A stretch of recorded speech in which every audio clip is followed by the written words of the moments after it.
উত্তাল বাংলা। বাঁশ লাঠি হাতে হুমায়ুনের দিকে তেড়ে গেল একদল দুষ্কৃতী। গাড়ি ভাঙচুর হুমায়ুন কবিরের, পুলিশের সামনে চলল মারধর।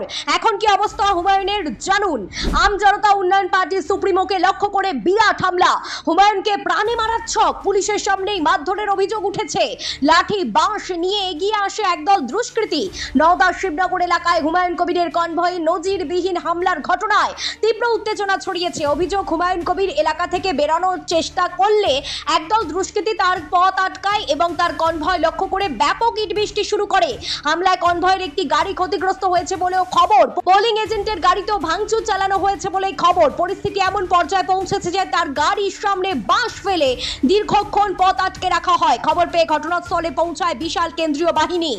দীর্ঘ টানাপোড়েন ও কেন্দ্রীয় বাহিনীর হস্তক্ষেপে পরিস্থিতি কিছুটা নিয়ন্ত্রণে এলে অবশেষে এলাকা ছাড়তে সক্ষম হয়েছে হুমায়ুন কবির। এই ঘটনাকে কেন্দ্র করে বর্তমানে শিবনগর এলাকায় ব্যাপক চাঞ্চল্য ও রাজনৈতিক উত্তেজনা ছড়িয়েছে। Bureau report, talk to time.